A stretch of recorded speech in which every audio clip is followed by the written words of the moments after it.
So I remember very distinctly when I realized that I was a leader. We had, for a while when my company started, my co-founder and I literally worked from our couch in our shared apartment in a very tiny apartment in downtown New York. We eventually had enough traction that we were able to raise capital, and we were able to hire and build a team, and then got an office.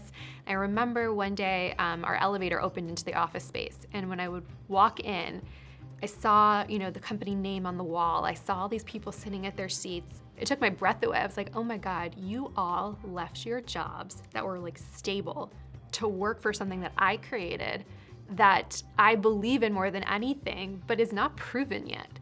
And I remember just realizing the enormity of that weight, and there were consequences if this didn't work in a much more severe way than when it was just the two of us.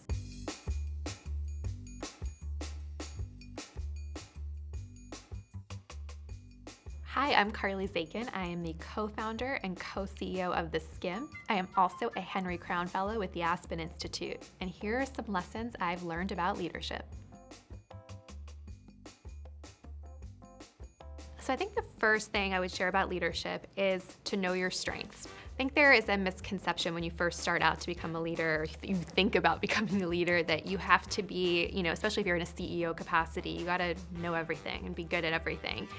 I think I learned really quickly that that's not really possible, and that the greatest thing I can do as a leader is to be super clear where I am really strong and where I thrive and where I can bring value, and be super clear where I'm not and I need to hire or put people around me in the company that are better at me in those areas. What's interesting about my journey as a leader is I did every job in the company to get it off the ground.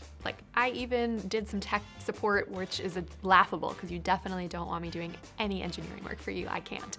But I think because I did every job, it was really hard to let go because I was like, nobody knows this better than me.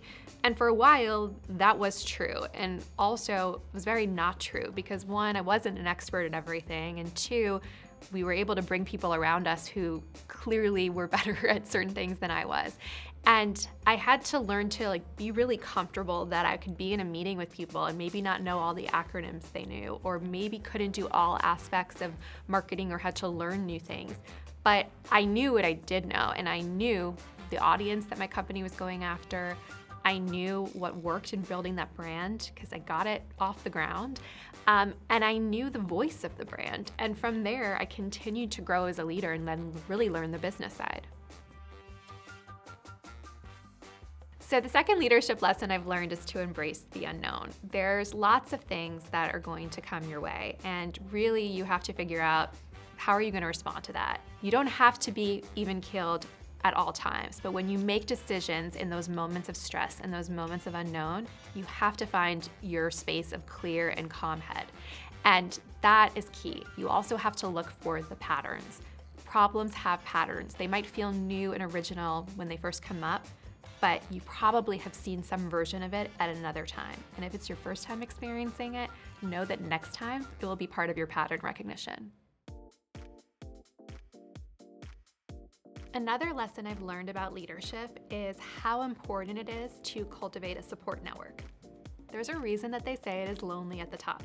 It is, but it doesn't mean that you have to be alone.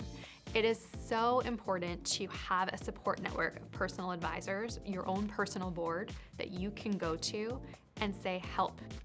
I don't know how to do this. I don't understand this. What do I do here? Can I just vent to you? The key is that board of advisors needs to evolve over time, because as you grow as a leader, what you need help with is going to change and evolve. And if you stay with the same kind of support network to help problem solve, you're going to also kind of reach a peak with them at a certain point. I think, when I look back, I had a very different board of personal advisors 10 years ago than I have today, because I have problems that seemed huge then seem really small now. I've got different problems. 5 years ago, my problems were different than 10 years ago and are different today. And so a really critical lesson is to constantly refresh that pool of advisors.